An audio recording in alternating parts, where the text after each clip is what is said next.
On May 5th, the Syrian Arab News Agency reported the Israeli Air Force had carried out missile attacks against facilities in Syria. The Israeli attacks represent a continuation of Israel's policy to prevent certain kinds of weapons from falling into the hands of Hezbollah or jihadists. With the Assad regime weakened by the ongoing civil war in Syria, Israel will continue to make limited strikes if it feels its security is being threatened. Yesterday's strikes are the third time Israel has reportedly struck targets inside Syria and Lebanon this year. On January 30th, Israel reportedly bombed a weapons convoy from Syria to Lebanon that was transporting surface-to-air weapon systems. And late last Thursday or Friday, Israel attacked a weapons facility inside Syria that reportedly housed surface-to-surface missiles known as Fatah 110s.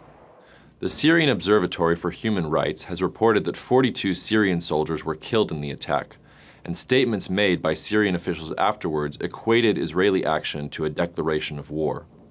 The exact target of yesterday's strikes is still unclear, but it shows that Israel will not sit idly by if Syria continues to allow advanced weapons to be transferred to Hezbollah.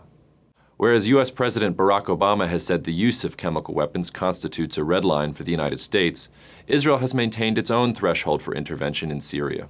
Like the U.S., Israel is also wary of the potential for chemical weapons being transferred to potential enemies. Anti-aircraft missiles that could challenge Israeli superiority in the air in Lebanon also threaten Israel and were the alleged target of the January 30th strike. And missiles like the Fatah 110s targeted last week are dangerous because of their relative accuracy and convenience. They would allow Hezbollah or other jihadists to launch attacks at specific targets inside Israel, and they can be launched quickly from smaller vehicles more difficult for Israel to target. There have also been reports that Israel is wary of advanced anti-ship missiles, which could be used against Israeli ships or offshore Israeli energy infrastructure. The recent Israeli airstrikes in Syria should not be understood as Israel taking a side in Syria's civil war. For Israel, there is no positive outcome. The Assad regime, while a predictable enemy, has a close relationship with Iran and allowed Syria to become a conduit for Iran to supply Hezbollah. But Syria's rebels, dominated by multiple radical Islamist militias, represent a strategic threat to Israel in their own right, and it is doubtful that Israel would intervene to support one side over the other. Israel has shown in the past that it will undertake limited strikes on strategic targets if it feels threatened.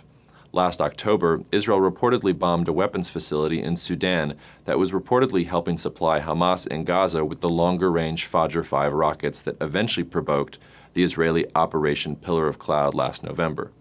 And in 2007, Israel is believed to have attacked a Syrian nuclear reactor. While Syrian officials have publicly responded aggressively, the deputy foreign minister said the Israeli attacks amounted to a declaration of war, neither the Assad regime nor Hezbollah can afford a full-scale conflict with Israel while fighting Syrian rebel forces. More important to watch will be whether Iran, Hezbollah, and the Assad regime can use Israeli aggression as a way to galvanize Shia support in the region. In the meantime, Syria's sectarian war continues to spill over its borders. Israel will continue to keep a close eye on Lebanon and Syria and will continue to conduct limited strikes against select targets if it deems them to be a significant threat.